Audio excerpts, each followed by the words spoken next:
Bonjour et bienvenue. Aujourd'hui, j'aimerais vous parler d'un acteur majeur de notre visage dont on parle très peu, malheureusement, le nerf trijumeau. Vous avez peut-être déjà entendu parler du collagène, des muscles du visage, des fascias. Vous connaissez, mais connaissez-vous le plus grand nerf sensoriel de votre tête?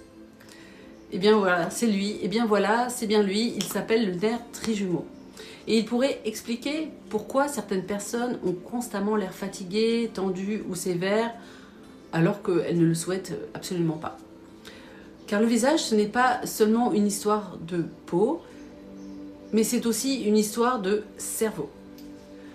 Ce nerf qui sent le visage, le nerf trijumeau, possède 3 branches. Et donc il va influencer votre visage de 3 façons différentes. D'abord le front et les yeux, ensuite les joues et les sinus, et puis enfin la mâchoire. Il transmet pratiquement toutes les informations sensitives du visage vers le cerveau. Et donc chaque jour, il va recueillir des milliers d'informations qui vont traverser votre visage. Il s'agit de la température, de la pression, du toucher, de la mastication, les tensions musculaires liées à nos expressions. C'est une véritable autoroute sensorielle. Maintenant, parlons du stress qui s'imprime dans le visage. Lorsque nous sommes stressés, ce qui arrive souvent, nous fronçons légèrement les sourcils, dans un état émotionnel tendu. Nous serrons les dents, par contrariété. Nous contractons les tempes, ne nous en rendons évidemment pas compte du tout. Et pourtant, ces informations remontent en permanence au cerveau par le nerf trijumeau. Et de ce fait, petit à petit, certaines expressions deviennent carrément automatiques, comme si le visage enregistrait nos habitudes. Et c'est ce qui se passe. On a l'air renfrogné avec la ride du lion.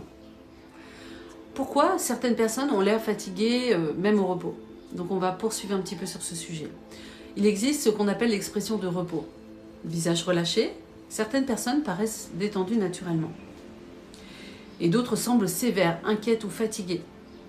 C'est embêtant, on se lève le matin, on a bien dormi, on a déjà l'air crevé. Et ce n'est pas toujours lié aux rides. C'est parfois juste une question de tonus musculaire et d'information nerveuse. Le cerveau finit tout simplement par considérer certaines contractions comme normales, habituelles. Parlons maintenant en fait des dents et du trijumeau, du nerf trijumeau. Le bruxisme, le fait de serrer, le serrage de dents et les tensions de la mâchoire stimulent constamment la 3e branche du trijumeau. Et par ailleurs font tomber aussi le bas du visage, floutent votre ovale du visage. Donc dans ce cas, on observe souvent des tempes qui sont tendues, parfois même des douleurs au niveau qui ressemblent à des migraines, des maux de tête, un visage qui va être plus fermé et des sillons nasogéniens notamment plus marqués. Et le visage travaille même la nuit. Il faut savoir que le visage et le cerveau dialoguent en permanence. Donc il y a un rapport entre le cerveau et les émotions. Les émotions modifient les muscles du visage. Mais l'inverse est également vrai. Parce que le visage envoie continuellement des informations à votre cerveau. Et c'est ce qu'on appelle la rétroaction faciale. Tout simplement, votre expression va influencer votre état intérieur. C'est fou. Il faut falloir y penser dans la journée, afin d'éviter finalement de se déprimer simplement par un visage tombant, une bouche tombante ou un air renfrogné. Le toucher doux, pour pouvoir travailler sur votre trijumeau, le toucher doux est une information neurologique. Lorsque nous massons ou mobilisons le visage, nous stimulons des milliers de récepteurs. Et le cerveau reçoit alors de nouvelles informations.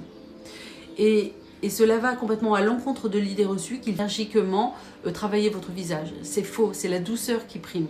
C'est probablement une des raisons pour lesquelles les massages du visage procurent finalement autant de détente.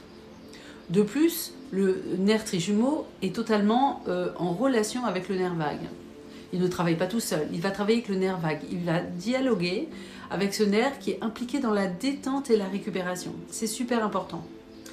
Lorsque nous respirons profondément, que nous relâchons la mâchoire ou que nous ralentissons,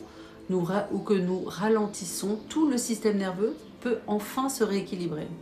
Donc avoir cette présence à vous-même, de sans cesse vous demander dans quel état vous êtes, pour que tout puisse travailler de concert mais en harmonie.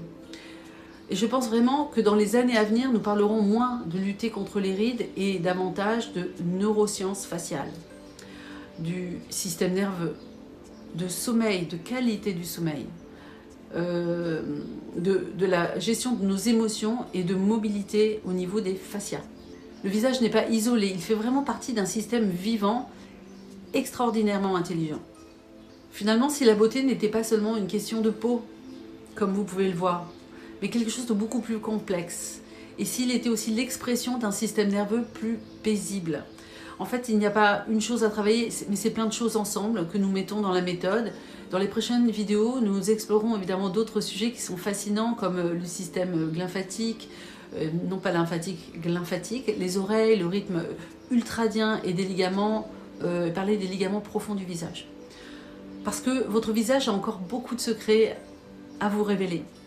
Je vais mettre en lien un lien pour que vous puissiez prendre rendez-vous de façon totalement gratuite. Ça ne dure pas très longtemps, mais nous allons pouvoir dialoguer ensemble. Nous allons pouvoir explorer vos problématiques. Je vais pouvoir diagnostiquer votre visage et avec grand plaisir d'échanger avec vous de façon totalement gratuite, bien sûr. Donc je vous invite à prendre rendez-vous dans le lien, dans la description, afin que nous puissions aborder ce sujet et aller plus en profondeur au cas par cas.